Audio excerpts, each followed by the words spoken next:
Mahimbing ang gabi at tahimik nang pauwi si Luis mula sa bukid. Ang dilim ng daan ay tila kumakapit sa kanyang balat at ang ihip ng hangin ay malamig at may dalang halimuyak ng natutuyong damo at basang lupa. May nadarama siyang hindi maipaliwanag. Isang uri ng kilabot na tumatakbo mula batok pababa sa kanyang gulugot. Ngunit binaliwala niya ito. Iniisip na pagod lamang siya mula sa buong araw na trabaho. Bigla siyang nakarinig ng kaluskos mula sa gilid ng makitid na daan. Tumigil si Luis. Bumilis ang pintig ng puso niya at napalingon sa kakahuyan. Doon, sa kadiliman, may isang figura ang lumitaw. Tahimik na nagmamasid mula sa anino ng mga puno. Isang lalaki, matangkad at payat, ang nakatayo na parang nagmula sa kawalan. Ang kanyang balat ay maputla na animoy walang dugo at ang kanyang mga mata ay kumikislap sa dilim na para bang mga mata ng hayop na nagmamasid sa biktima. "Gabi na," bulong ng lalaki. Ang boses niya ay mababa at may alingaw-ngaw na parang umaalingaw-ngaw sa paligid. Kahit tahimik ang gabi. "Ako si Tino. Ikaw si Luis, hindi ba?" Nagulat si Luis. Hindi lamang sa pagkakaalam ng lalaki sa kanyang pangalan, kundi sa hindi maipaliwanag na panginginig ng lumukop sa kanya. Ngumiti si Tino. Ngunit ang ngiting iyon ay tila malamig at walang buhay. Sinubukan ni Luis na magpakabait, bagaman may takot sa kanyang dibdib, at tinanggap ang alok ng pakikipagkaibigan ni Tino. Sa bawat hakbang pauwi habang kasama si Tino, naramdaman ni Luis ang bigat ng pagtingin nito na parang matalim na kutsilyo sa kanyang likuran. Nang makarating sila sa baryo, napansin ni Luis na ang mga ilaw sa bawat tahanan ay tila nagdilim nang dumaan sila ni Tino. Mabilis na nagpaalam si Luis at pumasok sa kanilang bahay. Ngunit ang kakaibang pakiramdam ay nanatili sa kanyang dibdib. Sa gabing iyon, bago siya matulog, tumingin siya sa bintana at sa kabila ng kadiliman ay nakita niya si Tino. Nakatayo sa gilid ng daan, tahimik na nakatingin sa kanya at ngumingiti ng malamig. Hindi alam ni Luis kung bakit nanginginig siya. Kung dahil ba sa bagong kaibigan o sa malimig na tingin nito na tila nakikita ang lahat ng kanyang lihim. Sa kabila ng takot na nadarama ni Luis kay Tino, mas matimbang sa kanya ang pangangailangan na magkaroon ng kaibigan. Lumaki si Luis na tahimik at madalas nag-iisa, na siyang nagdulot ng matinding pagnanasa sa kanyang puso na makahanap ng kasamahan. Lalo na at palaging malamig ang pagtanggap sa kanya ng ibang taga-baryo. Naramdaman niya ang kakaibang pagkakaugnay kay Tino. Sa kabila ng pagiging mailap at misteryoso nito, parang may nakatagong lungkot sa likod ng malamig na mga mata nito, na sa kabila ng takot ay tila nagsasabi na pareho sila ng pinagdadaanan. Bukod pa dito, sa isang baryong puno ng tsismis at pamahiin, ramdam ni Luis ang panlalamig at pagiging mapanghusga ng mga tao sa paligid. Si Tino, kahit kakaiba at may misteryong bumabalot sa kanya, ay hindi tumalikod kay Luis. Kaya, kahit pa may kilabot na hatid ang presensya ni Tino, nakita ni Luis ang kakampi na matagal na niyang hinahanap. Ito ang nagbigay sa kanya ng lakas ng loob na magpa siyang pumasok sa kakaibang mundo ng pagkakaibigan sa kabila ng mga pangamba. Kinabukasan, hindi mapakali si Luis. Habang nagbubukid, bumabalik sa kanyang isip ang malalamig na mata ni Tino na tila sumusukat at tumatagos sa kanyang kaluluwa. Sa kanyang pag-iisa, parang naririnig niya ang mga bulong sa hangin. Mga alulong na kumakaluskos sa pagitan ng mga puno ng nyog at kawayang paligid. Nagsimula siyang mapansin na tuwing gabi May mga alingasngas na nagmumula sa kakahuyan na hindi niya naririnig noon. Sa likod ng mga alulong ay may mga pagkaluskos na parang mga yabag ng mabibigat na paa na naglalakad sa basang lupa. Isang gabi, habang nagpapahinga siya sa labas ng kanilang bahay, nakita niya muli si Tino. Nakatayo ito sa gilid ng kakahuyan, kalahati ng katawan ay nakalubog sa anino ng mga puno. Ang kanyang tingin ay nanatiling malamig at misteryoso, at nang ngumiti ito, may bahid ng pananabik sa kanyang mukha. Lumapit si Tino at naramdaman ni Luis ang kakaibang lamig na dumapo sa kanyang balat. Tila hinigop ang init ng kanyang katawan. "Nais mo bang sumama sa akin ngayong gabi, Luis?" Tanong ni Tino habang nakapako ang kanyang mga mata kay Luis. Sumama si Luis at kahit may pagdududa at takot, hindi niya matanggihan ang alok ng kaibigan. Dinala siya ni Tino sa kaloob-looban ng kakahuyan, sa lugar na tila hindi abot ng liwanag ng buwan. Sa bawat hakbang, parang mas sumisidhi ang amoy ng nabubulok na bagay. Isang amoy na nununuot sa ilong ni Luis at kumakapit sa kanyang kasuotan. Nang huminto si Tino, sinenyasan niya si Luis na lumapit sa isang bagay na nakatabon ng tuyong dahon. Nanginginig ang mga kamay ni Luis nang tanggalin niya ang mga dahon, at bumungad sa kanya ang mga labi ng isang hayop na tila kinatay at iniwan na nakatiwangwang sa lupa. Tumitig si Tino sa kanya. Ngumisi nang may bahid na pagkagutom. "Wala ka bang nararamdamang pagkagutom, Luis?" Bulong niya. Ang tinig ay malamig at mabigat na tila bumabalot sa buong katawan ni Luis. Bumalik si Luis sa kanilang bahay ng gabing iyon na nanginginig. Hindi niya maintindihan kung bakit nananatiling nakakapit sa kanyang alaala ang bawat bulong, ang bawat tingin ni Tino. Kinabukasan, hindi siya mapakali. Kahit sa pagtatrabaho, nadarama niya ang mga mata ni Tino na parating nakamasid. Habang tahimik siyang kumakain ng tanghalian sa kanilang bakuran, muli niyang nakita si Tino sa gilid ng kakahuyan. Tahimik na nakangiti at pinagmamasdan siya. Nakita ni Luis ang patak ng dugo sa gilid ng labi nito. Tumalikod si Tino at dahan-dahang naglakad pabalik sa kakahuyan. Ngunit bago ito tuluyang maglaho, lumingon ito at tumingin kay Luis na parang may nais ipahiwatig. Isang anyaya na mas kilalanin ang kakilakilabot na sikreto ng kanyang bagong kaibigan. Isang gabi, habang naglalakad sina Luis at Tino sa gilid ng baryo, napansin ni Luis ang mga patak ng dugo sa mga damit ni Tino. Naguluhan siya at hindi napigilan na magtanong. "Tino, ano nangyari sa'yo? Bakit may dugo ka sa damit?" Ngumiti si Tino at tumawa ng mahina. Eto ba? Walang dapat ikabahala, Luis." Sagot niya, sabay pahid ng dugo sa kanyang damit na para bang wala lang. "May nasagasa ang aso sa daan kanina. Nilapitan ko para sana dalhin sa gilid at mailibing. Pero napanikit ang damit ko sa dugo. Naisip ko rin na baka may makakita at maawa kung ililibing ko ito." Kahit medyo nabawasan ang kaba ni Luis sa paliwanag ni Tino, hindi niya maiwasan na mapansin ang parang malamig na lamlam sa mata nito. Gayunpaman, nakita rin niya ang kabutihang loob sa ginawa ni Tino na tila nag-alala para sa aso. Makalipas ang ilang gabi, habang nag-uusap sila sa ilalim ng malaking puno, napansin ni Luis na madalas lumabas si Tino sa gabi at laging may mga gasgas at sugat sa braso at leeg. Muling nagtanong si Luis. "Tino, bakit lagi kang may sugat? Hindi ba dapat magpagaling ka muna?" Mabagal na tumugon si Tino.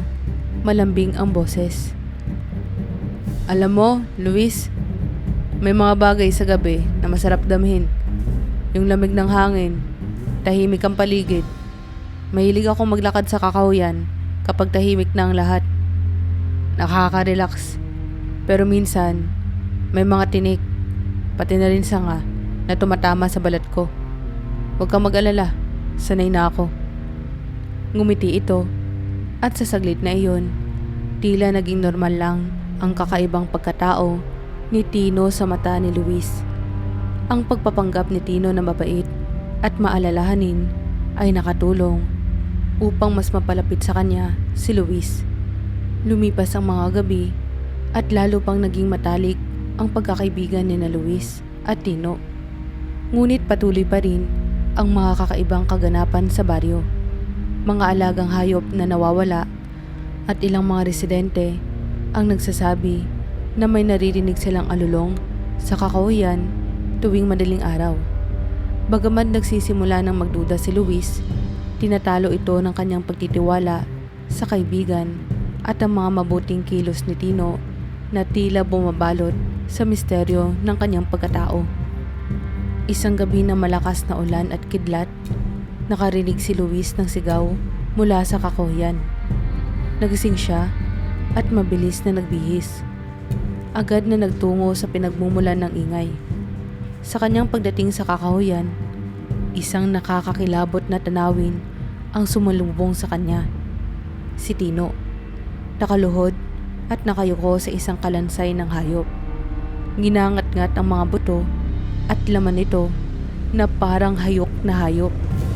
Sa kabila ng ulan, kitang-kita ni Luis ang dugoang kamay ni Tino, ang kanyang mga mata na nagbabaga sa dilim at ang tila nagbabagong anyo ng kanyang katawan na parang kalahating tao at kalahating halimaw. "Tino!" Sigaw ni Luis, hindi alintana ang ulan o ang malamig na hangin.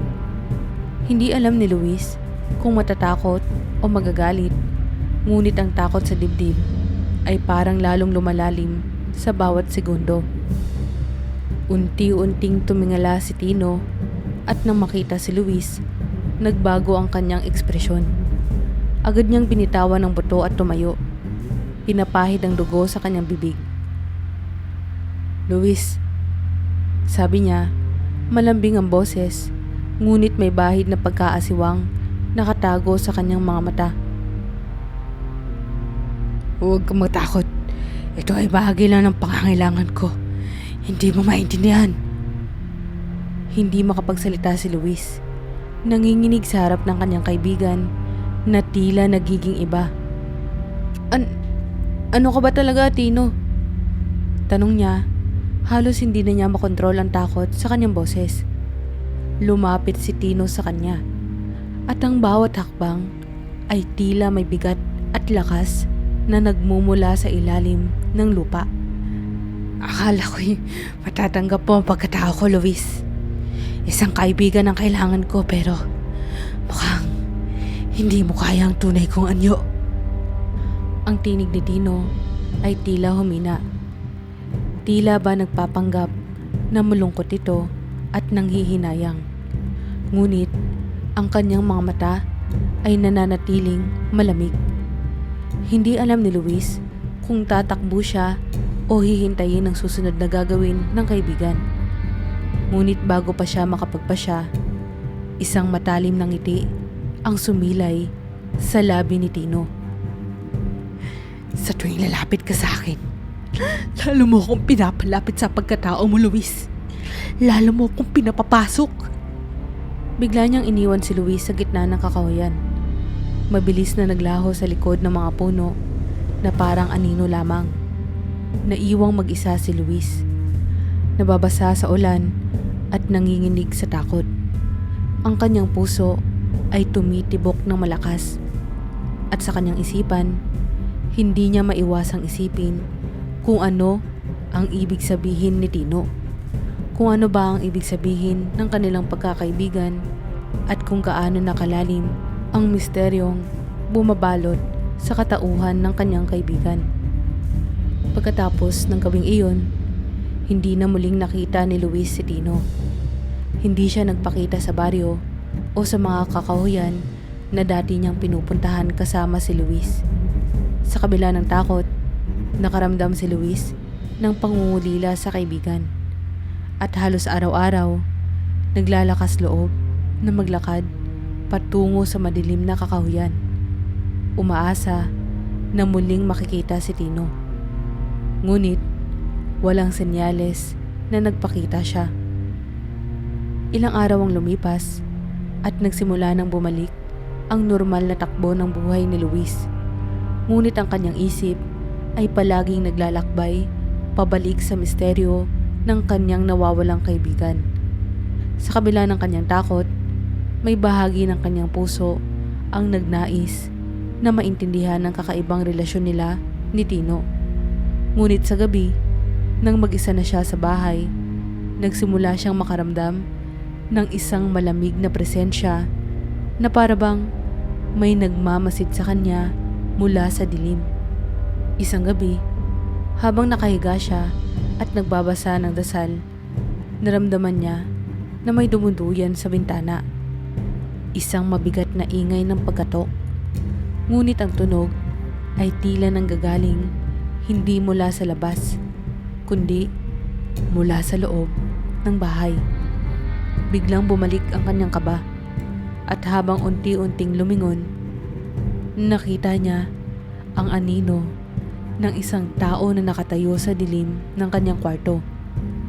Ang hugis ay matangkad at hindi pantay, na para bang kalahating tao at kalahating nilalang. "Tino?"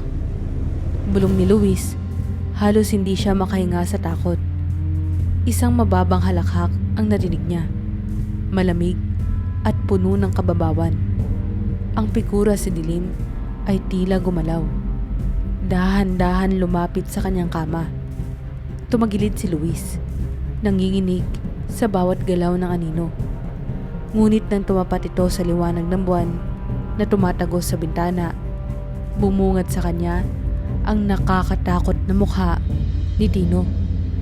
Hindi na ito ang kaibigang minahal niya bilang kapwa, kundi isang nilalang na ang mga mata ay nagbabaga at ang balat ay parang natutunaw at nagiging halimaw sa kanyang harapan. Bakit ka nandito?" Tanong ni Luis, halos hindi na makahinga, ngunit ang sagot ay bumalik sa kanya sa isang nakakaawang bulong. "Sinundan mo ako ng hindi mo dapat ginawa, Luis," sabi ni Tino. "Nakita mo ang hindi mo dapat nakita." Ang mga mata ni Tino ay tila nagiging dilaw. Mga mata ng isang mabangis na hayop na nakakulong sa katawan ng tao. Lumapit siya kay Luis. Ang kanyang mga kuko ay mahahaba at matutulis, habang ang kanyang balat ay lumalapit sa anyong tila wala ng bakas ng pagiging tao. "Kailangan kong palayasin ka, Luis, bago pa ako tuluyang makalimot," sabi ni Tino, at sa saglit na iyon, naramdaman ni Luis ang malamig na buga ng hininga ng halimaw. Napakalapit sa kanyang mukha. Mabilis na tumayo si Luis at tumakbo papalabas ng kanyang bahay. Ngunit kahit ang paligid ay tila may mga matang nagmamasid sa kanya. Sa bawat hakbang, narinig niya ang mga yabag ni Tino na sumunod sa kanya. Mabigat, marahas at puno ng puot. Tumatakbo siya sa gitna ng kadiliman ng baryo. Ang kanyang mga paa ay tila nilalamon ng lupa, at ang buong paligid ay tahimik na nakikiusap na huwag siyang huminto. Pabalik na sana siya sa kanyang bahay nang marinig niya ang mababang bulong ni Tino mula sa dilim. "Hindi ka makakatakas, Luis. Ikaw mismo ang umatak sa akin. Papasok sa buhay mo." At mula noon, sa bawat gabi, nararamdaman ni Luis ang bigat ng mga mata na nagmamasid sa kanya mula sa dilim ng kanyang bintana. Lumipas ang ilang linggo na tila tahimik ngunit puno ng pangambang nakabalot sa baryo. Ngunit isang gabi, ang lahat ay nagbago. Ginising si Luis ng malalakas na alulong mula sa labas ng kanyang bahay. Mga tunog na tila nagmumula sa ilalim ng lupa, mabigat at puno ng galit. Ang malamig na simoy ng hangin ay nagdala ng kilabot. Ngunit sa kabila ng takot, dahan-dahan siyang bumangon at sumilip sa bintana. Doon, nakita niya si Tino. Ngunit hindi na ito ang Tino na dati niyang kaibigan. Sa ilalim ng kalmadong liwanag ng buwan, ang anyo ni Tino ay isang bangungot. Ang kanyang balat ay parang natutunaw. Ang mga mata ay nagliliyab sa nakakapasong galit. At ang kanyang bibig ay puno ng matutulis na pangil. Nakatingin ito kay Luis, ang tingin na may dalang paniningil. "Sinundan mo ako, Luis!" Ang bulong ni Tino na tila bumubulong mula sa kaliliman ng lupa. Ang boses ay malamig, matalim at puno ng puot na parang isang sumpa. Tila may isang puwersa na pumipigil kay Luis mula sa pagtakbo. Nananatiling nakatayo sa tabi ng bintana na parang nahipnotismo ng halimaw sa kanyang paraan. Bago pa man makapag-isip, sumugod si Tino papasok sa bahay. Ang mga kuko ay matutulis at ang mga mata ay nagbabaga. Ang buong bahay ni Luis ay yumanig sa lakas ng pagpasok ni Tino. At ang mga dingding ay naglalagitik, parang mabubuwal. Tumakbo si Luis patungo sa silid. Ngunit, sa bawat hakbang ay tila may malamig na kamay na humihila sa kanya pabalik. Palapit kay Tino na naglalakad na parang isang mabangis na hayop na naghahanap ng biktima. "Hindi ka na makakatakas, Luis!" Ang bulong ni Tino na naging isang mabigat at malakas na alingawngaw sa buong bahay. Ang tunog ay pumapasok sa bawat sulok, sa bawat piraso ng dingding at bumabalot sa kanyang kaluluwa. Pumiglas si Luis, tumakbo patungo sa pintuan, ngunit ang paligid niya ay parang umiikot. Ang kanyang mga mata ay nabubulag sa madilim na anino ni Tino na patuloy na lumalapit. At bago sumapit ang hating gabi, isang huli na nakakapangilabot na sigaw ang pumuno sa bahay ni Luis. Isang sigaw na nagpatahimik sa buong baryo. Kinabukasan, ang mga kapitbahay ni Luis ay napilitang buksan ang kanyang bahay matapos maramdaman ang kakaibang katahimikan. Ngunit, sa pagpasok nila, isang tanawin ng kamatayan at pangamba ang bumungad sa kanila. Ang sahig ay puno ng bakas ng dugo at mga piraso ng basag na salamin ang nakakalat sa lahat ng dako. Ang buong bahay ay malamig at tila humihinga ng bigat ng mga naganap. Walang bakas ng katawan ni Luis, tanging ang mga yapak na may mantsa ng dugo na papunta sa labas patungo sa madilim na kakahuyan. Natapos ang mga bakas sa isang makapal na bahagi ng gubat. At mula roon, isang malamig na katahimikan ang bumalot sa paligid. Mula noon, walang sino man ang nakakita o nakarinig kay Luis. Ngunit sa mga gabing tahimik, kapag ang hangin ay malamig at ang buwan ay mataas, may mga nagsasabi na may naririnig silang bulong mula sa kakahuyan. Isang boses na nagsusumamo sa kadiliman. Ang iba ay naniniwala na ang boses na iyon ay si Luis, na ngayon ay nilamon na rin ng kadiliman. Ang tanong na hindi mawala sa isipan ng mga taga-baryo, kung si Luis nga ay muling bumalik, ano ang anyo niya ngayon? Siya pa ba ang dati nilang kilala o isa na rin siyang halimaw na gumagala sa dilim, kasama ang kaibigan na minsan niyang pinagkatiwalaan.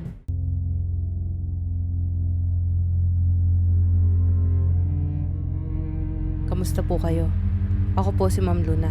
Isa po akong bagong YouTube narrator at isang malaking bagay po ang simple pong pag-like at pag-subscribe ninyo sa channel ko upang magtuloy-tuloy po ang pag-upload ng mga bagong kwento natin. Maraming salamat po.